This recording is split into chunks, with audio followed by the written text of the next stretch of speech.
जब हम हिमालय का नाम लेते हैं तो हमारे दिमाग में सबसे पहले वही तस्वीर उभरती है। आसमान को छूती ऊंची सफेद चोटियां और दूर तक फैली बर्फ की चमक और एक ऐसी शांत ऊर्जा जो किसी और जगह महसूस नहीं होती। लेकिन सच यह है कि हिमालय सिर्फ पहाड़ों की श्रृंखला नहीं बल्कि प्रकृति का एक विशाल चमत्कार है जो अभी भी बन रहा है, अभी भी बढ़ रहा है। और यही वजह है कि इसे दुनिया की सबसे कम उम्र वाली पर्वतमाला भी कहा जाता है, क्योंकि धरती की गहराइयों में मौजूद टेक्टोनिक प्लेटें आज भी धीरे धीरे एक दूसरे से टकरा रही हैं और उसी टकराव से हिमालय हर साल कुछ मिलीमीटर ऊंचा उठता जा रहा है। यानी यह पर्वत न सिर्फ पुराना इतिहास है बल्कि लगातार बदलता हुआ वर्तमान भी है। हिमालय की खासियत सिर्फ उसकी ऊंचाई में नहीं बल्कि उसके उस विशाल फैलाव में छिपी है जो भारत की उत्तरी किनारे को एक दीवार की तरह सुरक्षित करता है।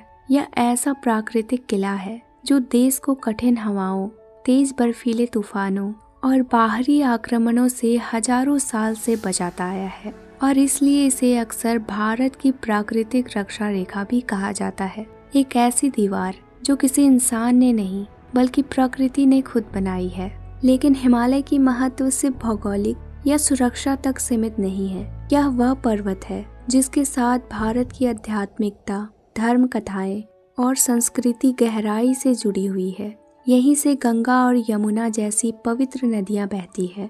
यहीं ध्यान और तपस्या की कहानियां जन्म लेती है और यहीं ऋषि मुनियों ने सदियों तक साधना की थी। और इसलिए हिमालय सिर्फ एक पर्वत नहीं बल्कि एक भावना, एक विश्वास और एक आधार बन गया है जो हर भारतीय के दिल में एक खास जगह रखता है। और शायद हिमालय की सबसे बड़ी बात यह है कि यह सिर्फ पहाड़ों के बीच रहने वाले लोगों का सहारा नहीं बल्कि पूरे दक्षिण एशिया के करोड़ों लोगों के जीवन का आधार है। इसकी बर्फ में जमा पानी धीरे धीरे पिघलता है और गंगा, यमुना, सिंधु, ब्रह्मपुत्र जैसी नदियां बनाता है जो खेतों को उर्वरक करती है, शहरों को पानी देती है, गांवों को जीवित रखती है और करोड़ों लोगों की रोजमर्रा की जिंदगी का हिस्सा बनती है। यानी हिमालय सांस नहीं लेता लेकिन पूरी धरती को सांस देता है। इसलिए जब हम कहते हैं कि हिमालय खास है तो इसकी वजह सिर्फ ऊंचाई या बर्फ नहीं है बल्कि उसकी वह जीवितता है जो हर मौसम के साथ बदलती है, हर नदी में बहती है, हर हवा में महसूस होती है और हर इंसान की जिंदगी में किसी न किसी रूप में मौजूद रहती है। क्योंकि हिमालय सिर्फ देखा नहीं जाता बल्कि उसे महसूस किया जाता है। नमस्कार दोस्तों, मेरा नाम है रिया वर्मा और आप देख रहे हैं रियलिटी विजन। अगर हम आज हिमालय की विशाल बर्फीली चोटियों और फैली हुई घाटियों को देखते हैं तो यकीन करना मुश्किल होता है कि कुछ करोड़ साल पहले यहाँ न कोई पहाड़ था, न बर्फ थी और ना ही ये ऊंचे ऊंचे चट्टानें थी। यह जगह उस समय एक शांत सा महासागर था जिसे तिथित सागर कहा जाता था और उस सागर के नीचे मिट्टी और छोटे छोटे जीवों के अवशेष परत दर परत जमा होते चले जाते थे। करीब 5-6 करोड़ साल पहले धरती की गहराई में दो बड़ी टेक्टोनिक प्लेटें, इंडियन प्लेट और यूरेशियन प्लेट, एक दूसरे की ओर बढ़ने लगी। इंडियन प्लेट समुद्र पार करती हुई बहुत तेजी से उत्तर की ओर बढ़ रही थी और जब यह प्लेट यूरेशियन प्लेट से टकराई तो टक्कर इतनी जबरदस्त थी कि तिथित सागर का तल ऊपर की ओर धकेला जाने लगा और इसी उठान से धीरे धीरे हिमालय की पहली रेखाएं बननी शुरू हुई। यह टक्कर आज भी जारी है और यही वजह है कि हिमालय एक पुराना पहाड़ नहीं बल्कि एक युवा और बढ़ती हुई पर्वतमाला है। हर साल इंडियन प्लेट कुछ मिलीमीटर आगे बढ़ती है और उसी दबाव की वजह से हिमालय थोड़ा और ऊंचा हो जाता है। यानी यह पहाड़ अभी भी बन रहा है, अभी भी बदल रहा है और इसी प्रक्रिया के कारण यहाँ अक्सर भूकंप आते हैं क्योंकि धरती के अंदर प्लेटें अभी भी अपनी जगह ढूंढ रही है। जब तिथित सागर का तल ऊपर उठा तो वहाँ की मिट्टी, रेत और समुद्री जीवों के अवशेष कठोर होकर चट्टानों में बदल गए। कई ऊंची चोटियों में आज भी प्राचीन समुद्री जीवों के चिन्ह मिलते हैं। यह इस बात का सबूत है कि जहां आज बादल टकराते हैं वहां कभी समुद्र की लहरें बहा करती थी। हिमालय की कहानी सिर्फ एक भूवैज्ञानिक घटना नहीं बल्कि प्रकृति की सबसे सुंदर रचना है। लाखों सालों की धीमी पर लगातार चलने वाली ताकत का नतीजा। और यह रचना आज भी जारी है क्योंकि धरती की प्लेटें अभी भी हिल रही है, पहाड़ अभी भी उठ रहे हैं, घाटियां अभी भी आकार ले रही है और हिमालय अभी भी हर साल कुछ और बढ़ रहा है। जैसे कोई जीवित पर्वत अपनी सांसों के साथ अपना आकार बदलता रहता हो।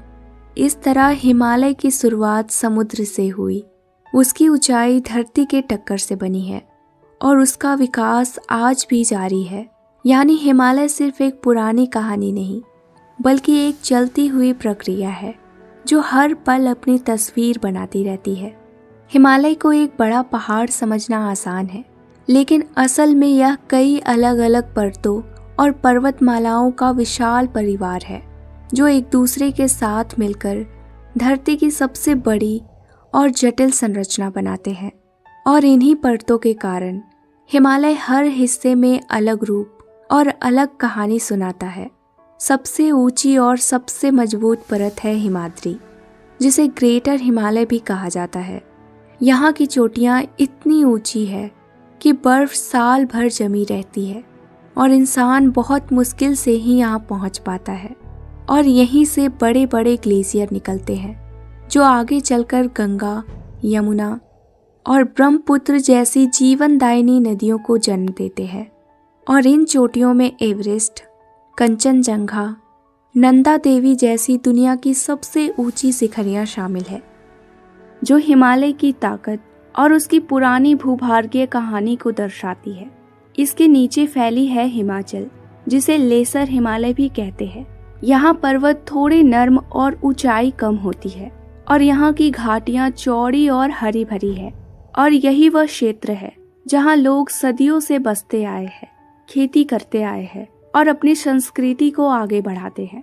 इस हिस्से में शिमला, मसूरी, नैनीताल और धर्मशाला जैसे हिल स्टेशन हैं और यहाँ की वादियाँ, जंगल और नदियाँ हिमालय की नरम और शांत आत्मा को दिखाती है। सबसे बाहर और सबसे युवा परत है शिवालिक, जिसे आउटर हिमालय भी कहा जाता है। यह हिस्सा अभी भी उठ रहा है और यहाँ की मिट्टी ढीली है और यहाँ अक्सर भूस्खलन होते रहते हैं। और यही वजह है कि यहाँ दून घाटियाँ बनती है, जैसे देहरादून, जो पहाड़ों और मैदानों के बीच एक सुंदर से पुल की तरह दिखाई देती है और मानव जीवन को और भी आसान बनाती है। लेकिन हिमालय सिर्फ इन 3 परतों तक ही सीमित नहीं है। इसके आसपास कई और पर्वतमालाएं हैं, जैसे काराकोरम, जो कठोर और ऊंची चोटियों के लिए जाना जाता है।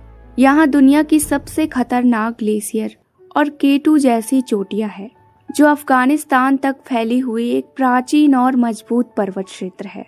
इसके अलावा लद्दाख, स्पीति जैसे ऊंची चट्टानी और रहस्यमयी क्षेत्र भी है, जो हिमालय की विविधता और विशालता को दिखाती है। इन सब पर्वतमालाओं को एक साथ देखकर एहसास होता है कि हिमालय सिर्फ पहाड़ों की श्रृंखला नहीं, बल्कि पृथ्वी की भूगोल, शक्ति, इतिहास और संस्कृति का जीवित उदाहरण है, जो आज भी बढ़ रहा है, बदल रहा है और हमारे जीवन को पानी, जमीन और सुरक्षा के रूप में प्रभावित करता है। और यही कारण है कि इसे देखकर हर इंसान प्रकृति की विशालता और अपनी छोटी कद काठी का एहसास करता है। हिमालय की असली पहचान उसकी ऊंची चोटियों से होती है, क्योंकि ये चोटियां सिर्फ चट्टानें नहीं हैं, बल्कि प्रकृति की ताकत, इंसानी साहस और इतिहास की कहानियां हैं। और सबसे पहले और सबसे प्रसिद्ध चोटी है माउंट एवरेस्ट, जिसकी ऊंचाई 8,848 मीटर है। इसे नेपाल में सागर माथा और तिब्बत में चोमुन लुंगमा कहते हैं।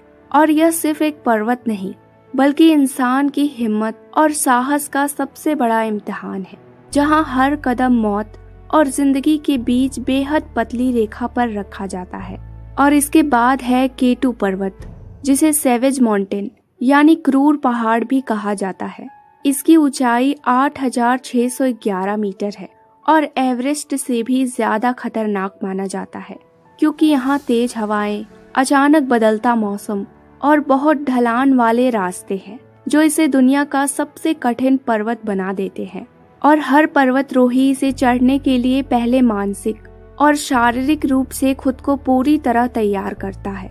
तीसरी सबसे ऊंची चोटी है कंचनजंगा, जिसकी ऊंचाई 8,586 मीटर है और यह भारत और नेपाल की सीमा पर स्थित है। यहाँ के लोग इसे देवी का रूप मानते हैं और कई पर्वतरोही मानते हैं कि कंचनजंगा की चढ़ाई केवल शारीरिक ताकत का परीक्षण नहीं बल्कि आध्यात्मिक धैर्य की भी परीक्षा है, क्योंकि यहाँ का मौसम अचानक बदल जाता है और चुनौती हमेशा बनी रहती है।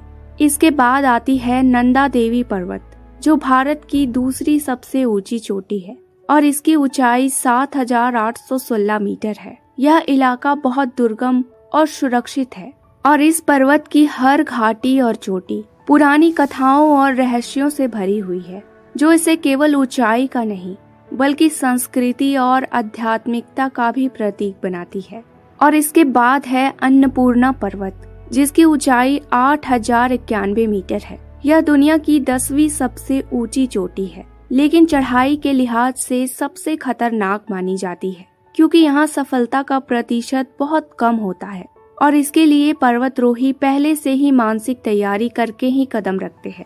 और इस पहाड़ की कठिनाइयाँ इंसान को केवल जीतने की खुशी नहीं देती बल्कि प्रकृति के प्रति विनम्रता और सम्मान भी सिखाती है। इन सभी चोटियों की अपनी अपनी कहानी है, कहीं इंसानी साहस और जज्बे की, कहीं विजय और संघर्ष की और कहीं हजारों साल पुराने रहस्यों और श्रद्धा की। और यह बताती है कि हिमालय सिर्फ पर्वतों का समूह नहीं बल्कि प्रकृति का वह विशाल रूप है जो हमें हमेशा विनम्र, साहसी और सोचने वाला बनाता है।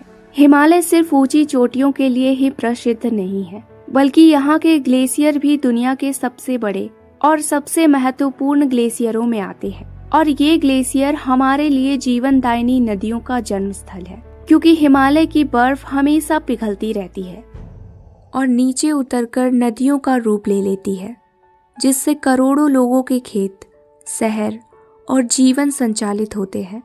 सबसे पहले है सियाचिन ग्लेशियर, जो दुनिया का सबसे ऊंचा युद्ध क्षेत्र वाला ग्लेशियर भी है।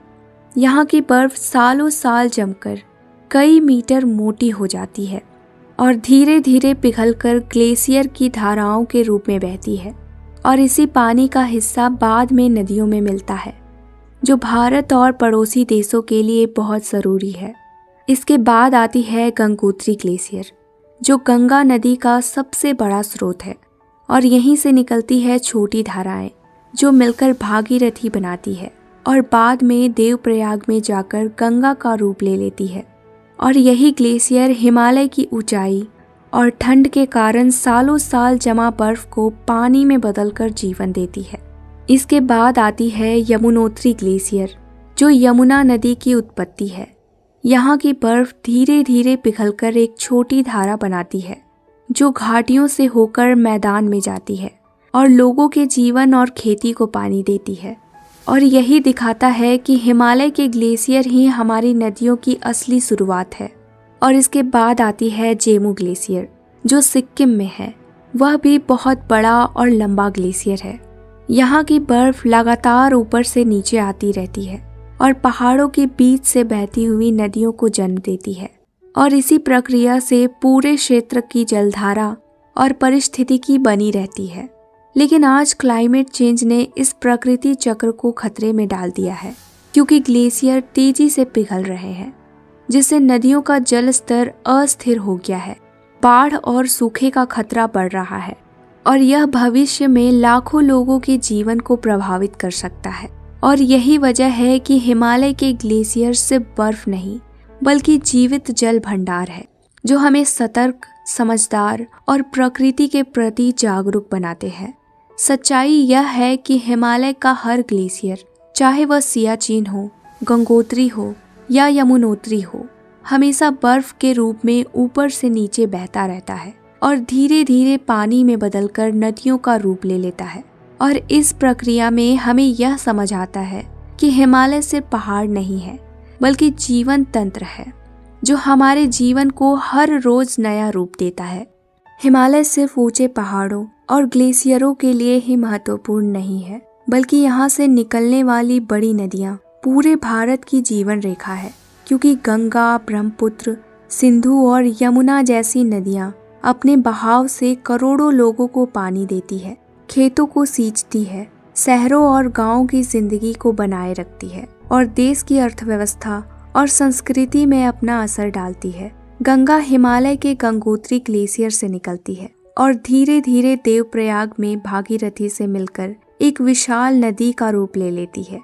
यह नदी उत्तर से दक्षिण तक बहते हुए लाखों किसानों की खेती को पानी देती है, यहाँ के गांवों और शहरों का जीवन चलाती है और इसके किनारे बसे धार्मिक स्थल और सांस्कृतिक केंद्र देश की आध्यात्मिक धरोहर को बनाए रखते हैं। यमुना नदी यमुनोत्री ग्लेशियर से जन्म लेती है और पहाड़ों के बीच से बहती हुई मैदानों में आती है। दिल्ली, आगरा और आसपास के क्षेत्रों के लिए पानी का मुख्य स्रोत बनती है, न केवल सिंचाई और पानी के लिए, बल्कि शहरों और औद्योगिक क्षेत्रों के विकास में भी इसका योगदान है। और यह नदी शांत, सौम्य और जीवनदायिनी बनी रहती है। इसके बाद है ब्रह्मपुत्र नदी, जो तिब्बत से शुरू होती है और अरुणाचल प्रदेश से भारत में प्रवेश करती है। यहाँ से यह नदी अपने विशाल प्रवाह और ताकत के कारण असम के मैदानों को हरा भरा बनाती है। बाढ़ और कटाव के खतरों के बावजूद स्थानीय जीवन और खेती के लिए हमेशा महत्वपूर्ण रही है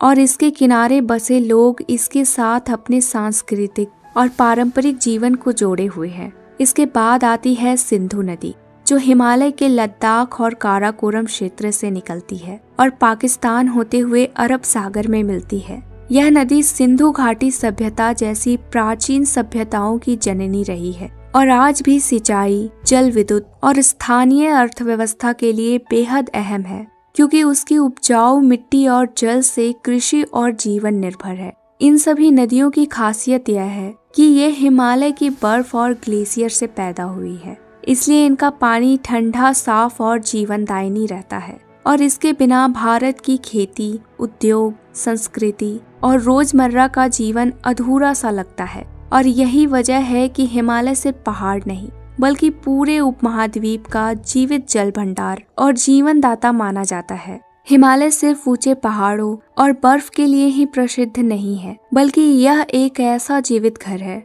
जहाँ ढेर सारी प्रजातियाँ जैसे हिम तेंदुआ, कस्तूरी मृग, रेड पांडा, हिमालयी मोनाल और कई अन्य जीव अपने जीवन को सुरक्षित रखने के लिए रहते हैं। और इसी जंगलों में देवदार, चीड़ और अन्य वृक्षों की घनी हरियाली के बीच ये प्रजातियां भोजन, आश्रय और सुरक्षा पाती है। हिम तेंदुआ, जिसे स्नो लेपर्ड भी कहा जाता है, बर्फीले और ऊंचे पहाड़ों में अकेला और चुपचाप रहता है और इसकी मौजूदगी हिमालय के पारिस्थितिकी तंत्र के स्वास्थ्य का संकेत देती है। और वहीं कस्तूरी मृग अपने नाजुक शरीर और सुंदर सुगंधित अंगों के कारण शिकारियों के निशाने पर रहता है और इसके संरक्षण के लिए जंगल और कानून दोनों की जरूरत है। जबकि रेड पांडा अपने छोटे आकार और खास जीवन शैली के कारण खतरे में रहता है, क्योंकि इसके रहने की जगह और भोजन के स्रोत लगातार कम होते जा रहे हैं। इसके साथ ही हिमालयी मोनाल जैसे पक्षी अपने रंग बिरंगी पंखों के साथ न केवल प्रकृति की सुंदरता बढ़ाते हैं, बल्कि बीज फैलाने और जंगलों के संतुलन में भी मदद करते हैं। और इसी तरह देवदार और चीड़ के जंगल हिमालय की मिट्टी को बचाते हैं, पानी की व्यवस्था बनाए रखते हैं और जीव जंतुओं के लिए आश्रय का काम करते हैं। लेकिन ये सभी पेड़ और जीव आज मानव गतिविधियों, कटाई, अवैध शिकार, जलवायु परिवर्तन और पर्यटन के दबाव के कारण खतरे में है। यदि हम इन प्रजातियों और जंगलों को सुरक्षित नहीं करेंगे तो हिमालय की पारिस्थितिकी तंत्र असंतुलित हो जाएगा।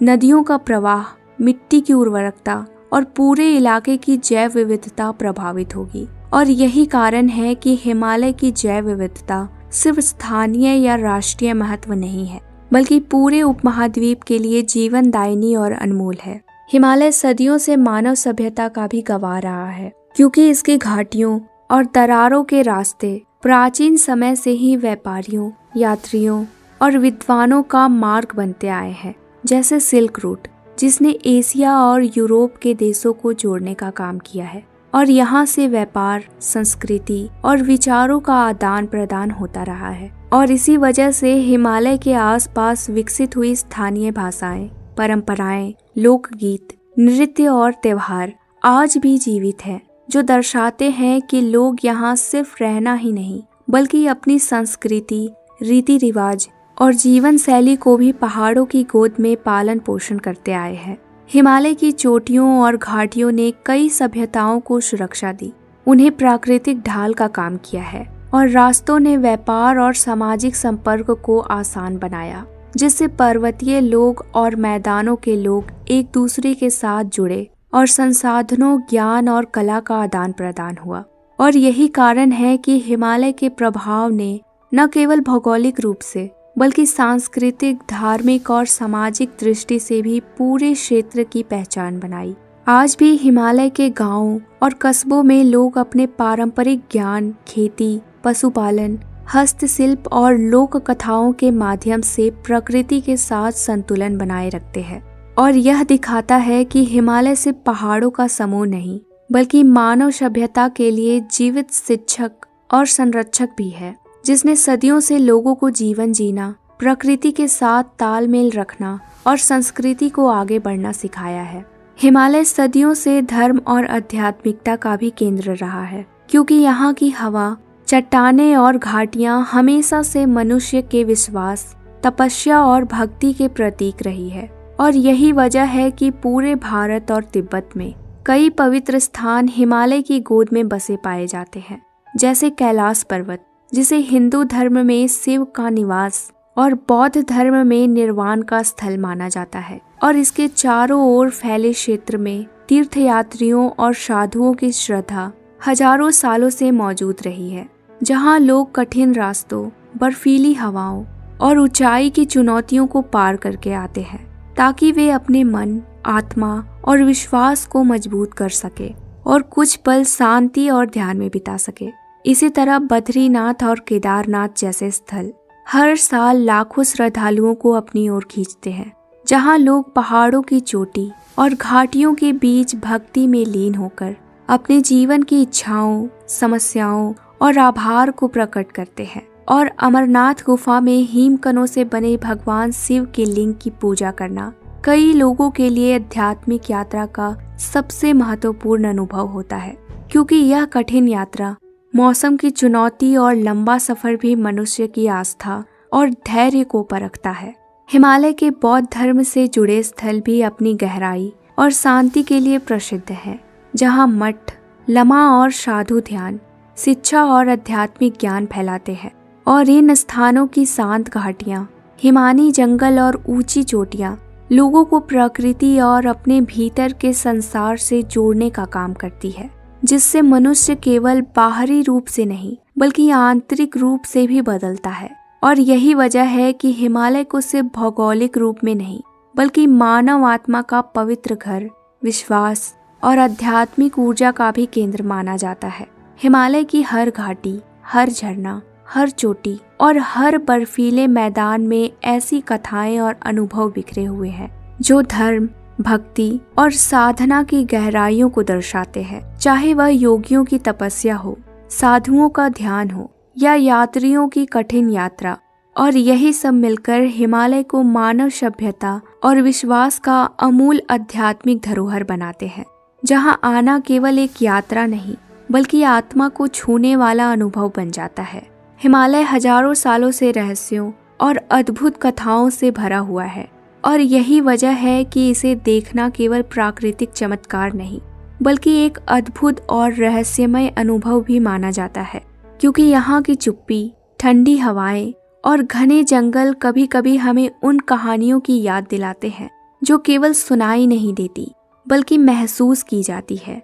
जैसे सबसे प्रसिद्ध रहस्य है यति, जिसे लोग अभूतपूर्व स्नोमैन भी कहते हैं, जिसके बारे में कहा जाता है कि यह हिमालय की ऊंची और दुर्गम चोटियों में छिपा रहता है, इंसानों से बचता है, और उसके मिलने की कहानियां सदियों से लोक कथाओं, यात्रियों और खोजकर्ताओं में फैली रही है।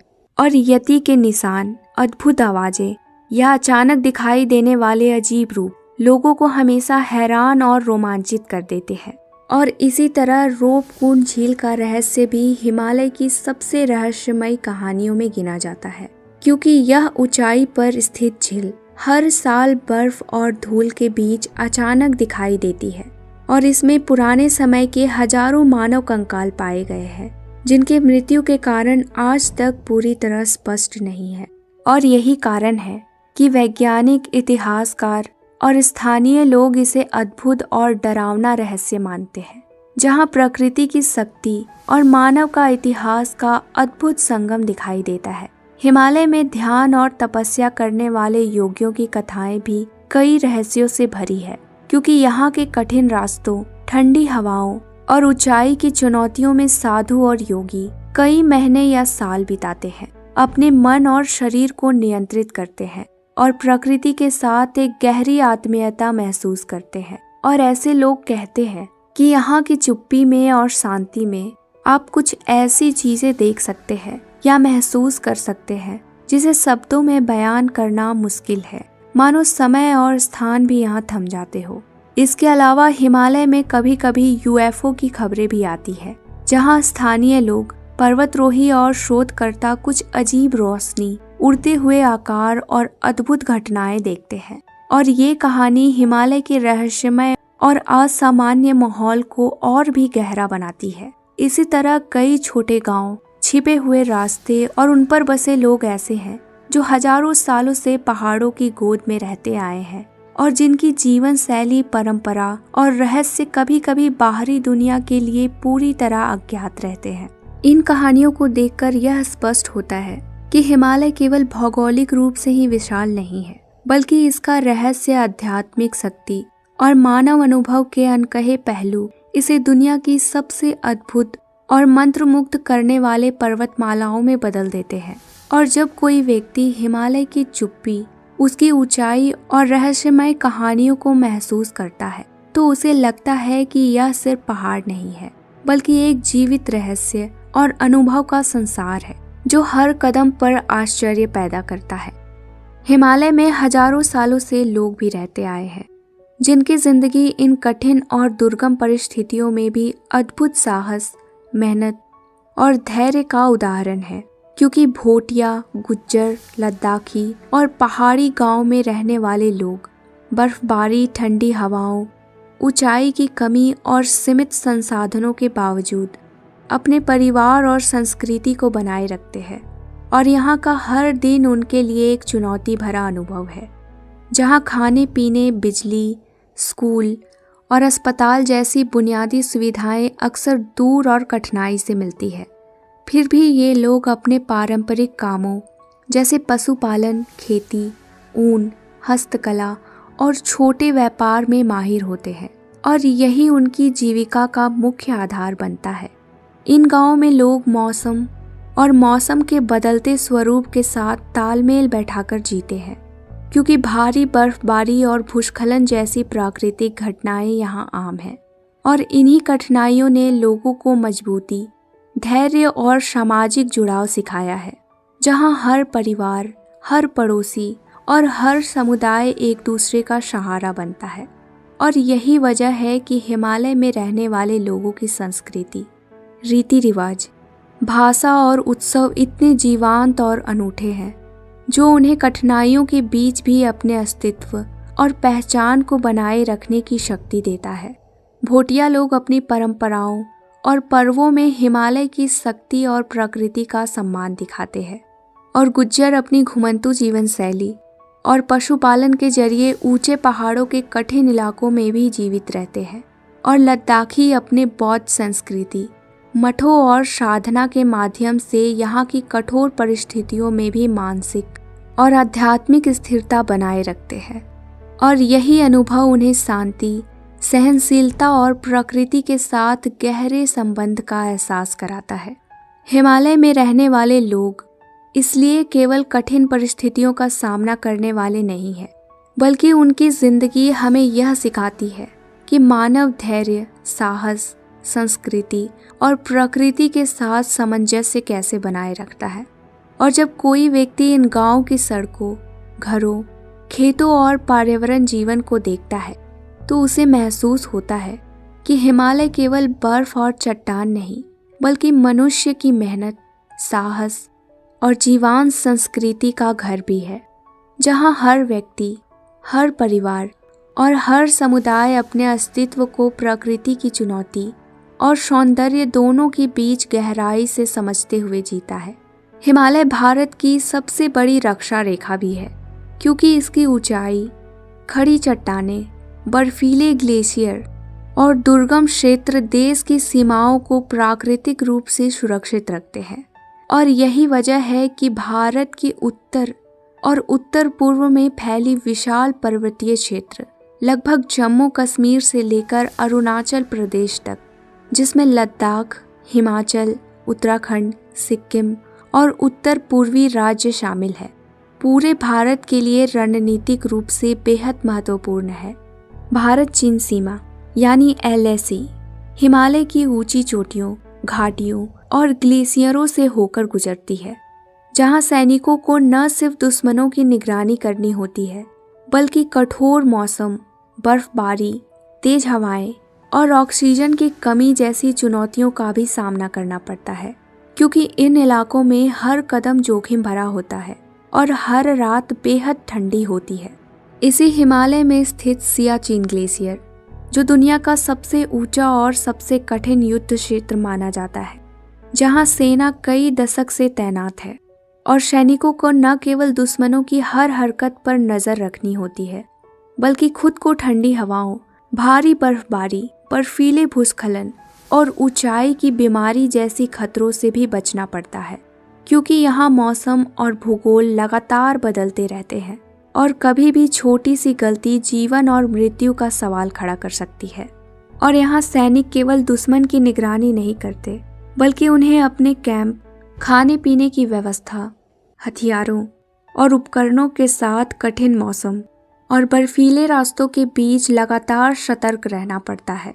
और यही कारण है कि इन इलाकों में तैनाती केवल शारीरिक ताकत का ही नहीं, बल्कि मानसिक साहस, धैर्य और रणनीतिक सोच का भी इम्तिहान है, क्योंकि हिमालय की ऊंचाई और कठोर परिस्थितियां उन्हें हर पल प्रकृति की चुनौती का सामना करने के लिए मजबूर करती है।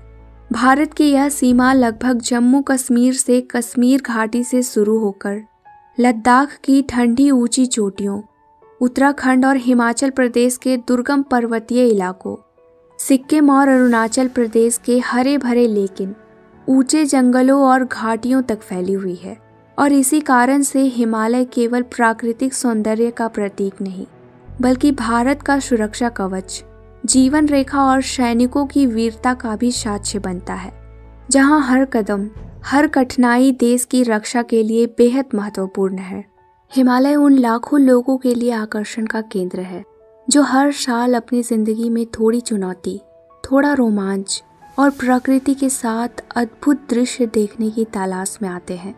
और यही वजह है कि हिमालय का पर्यटन और एडवेंचर संस्कृति हमेशा से जीवित रहा है, क्योंकि यहाँ केवल ट्रैकिंग, पर्वतारोहण और स्कीलिंग ही नहीं, बल्कि पैराग्लाइडिंग, रिवर राफ्टिंग, कैंपिंग और स्थानीय गांवों की जीवन शैली का अनुभव भी लोगों को जोड़ता है।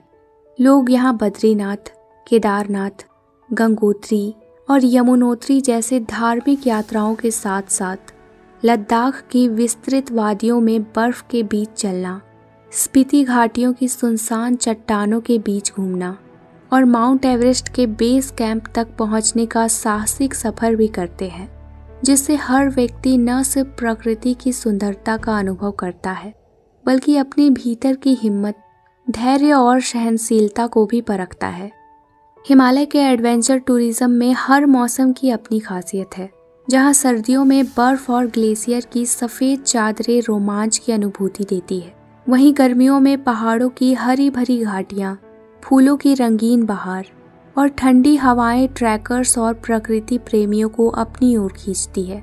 और इसी बीच स्थानीय लोग भी अपने हाथों से बने साधारण लेकिन मजबूत ठिकानों, स्वादिष्ट भोजनों और अपनी परंपराओं के साथ पर्यटकों का स्वागत करते हैं, जिससे हिमालय में पर्यटन केवल मनोरंजन नहीं, बल्कि सांस्कृतिक आदान प्रदान, स्थानीय अर्थव्यवस्था और प्राकृतिक संरक्षण का भी माध्यम बन जाता है।